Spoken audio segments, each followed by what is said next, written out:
This is my 1977 Toyota Chinook. It hasn't run in 20 years, and we're gonna get it back on the road. That thing started right up. First thing first, got the hood popped. We're gonna go ahead and check all the fluids, make sure it's got oil in it, make sure it's got coolant in it, and we're gonna go ahead and turn it over and see if this engine is seized up. We're gonna go ahead and check this oil. It's got oil in it. That's cool. If I can get it. And it's pretty clean. It doesn't look too messed up. That's a good sign.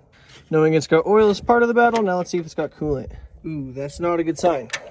That's okay. It doesn't have coolant in it right now, but I will put some in before we run it for too long. Right now I'm going to go ahead and I'm going to put a wrench on the crankshaft, see if I can spin it over, see if it feels crusty.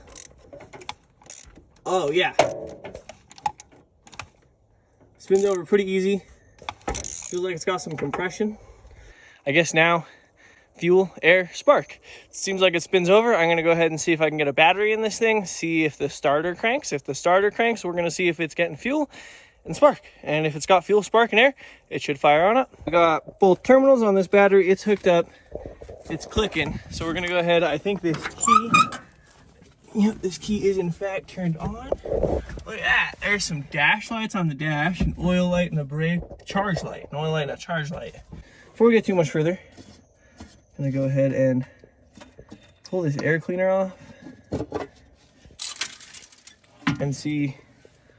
Okay, see, that's why I was doing that. I had a feeling there might be some gunk in there. I'm actually gonna just try and start it like this. I don't have a vacuum to vacuum this out.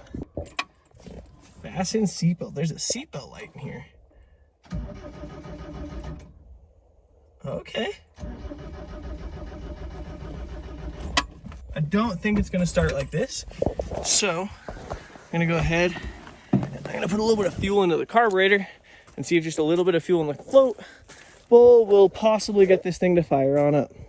So I'm pretty familiar with Toyotas, and I was 100% expecting this to have an old school manual cam driven fuel pump off of the front of the head, just like all the other 20, 22Rs, all the R series 20 kind of engines. They all had a cam driven mechanical fuel pump. Well, I just did a little bit of research, and it turns out for a couple years in the late 70s, Toyota actually put a factory electronic fuel pump in these trucks. So this has actually got a factory electronic fuel pump in the tank. I unfortunately do not have the means to replace that right now. I didn't actually expect that, but I do have my boat tank that I plan on just hooking up to the carburetor to see if I can get some fuel into this thing. Here's the fuel line, as you can see, going back to a hard line that goes all the way back to the fuel tank. Nothing fancy. Like I said, I'm literally just setting it up there and ran it into this. But as you can see, it filled the float bowl quite a bit. So I'm gonna go ahead and turn the starter over and see if maybe it fires.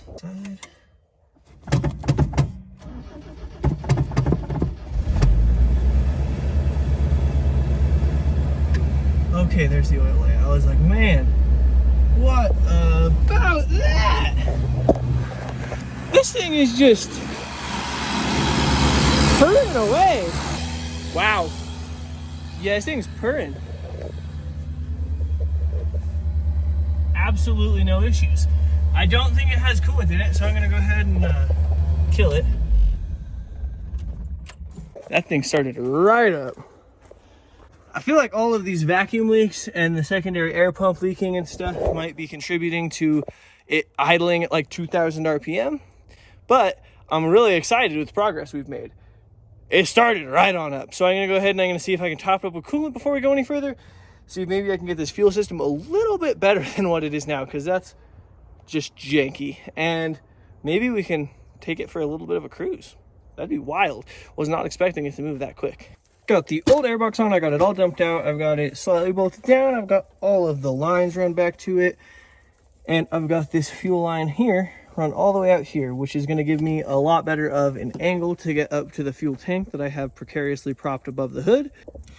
And here we have my completed temporary fuel system. We've got a boat fuel tank propped on the windshield, run to some soft line, run to the filter that was under here already, and the line that was under here already, run to the carburetor. It was running like this before I had the air cleaner on there and I had a bunch of vacuum leaks, so we're gonna go ahead and fire it up and see if it runs any better. All right, I just grabbed a little bit of water here. Just trying to keep it from overheating. All right, it's only about a half gallon low on coolant, maybe a little more. There's enough water in this thing to at least see if it'll fire up. maybe we can move it. All right, and one more time. Oh, wow. That thing just fired right on up. Still a little bit of a high idle. I don't know what that's about. Don't see any leaks down under. Doesn't sound too bad. Wild thought, but I think it might be time to set this hood down and see if this thing moves. All right, so this is my temporary fuel system. All right, we're back in the driver's seat. We're gonna see if this thing will move this time. Oh, already much better. And it's moving. This is wild. I am so impressed right now. I might actually see this thing, see the road. Oh, foot to the floor. Carburetor power. Oh, look at that.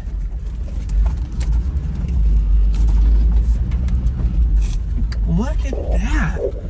1977 Toyota Chinook runs and drives again.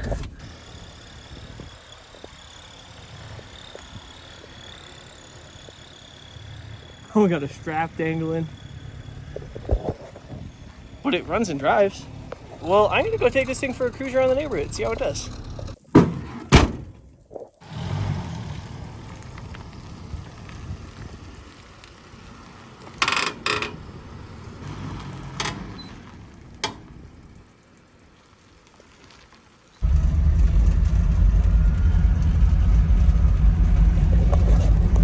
This is awesome.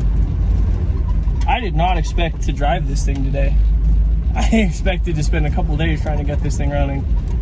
It just proves to you the Toyota reliability. You can just grab one that hasn't moved in 20 years, throw a little bit of fuel in the carburetor, and it fires right up. This thing drives like a dream. Speedometer still works. I think all the gauges still work. The radio doesn't work, but it's still all original and looks beautiful. You know, you should test the brakes before you get to a big hill. I didn't. That was almost scary. They went a lot further than I expected. Fuel tank on the windshield. You know, it's a test drive.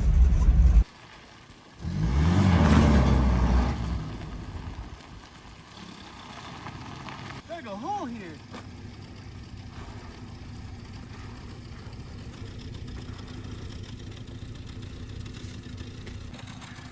Thing is running awesome. It's been idling for quite some time now. I think it's up to temp. It hasn't gotten any further than that. The speedometer works, the odometer works. There's a fasten seatbelt light that works. So it's pretty cool. This thing's really rad. I'm gonna go ahead and guess park it for now. I need to order a few parts and get a few things for it, but for now it runs and drives. I think I successfully got the 1977 Toyota Chinook running and driving again.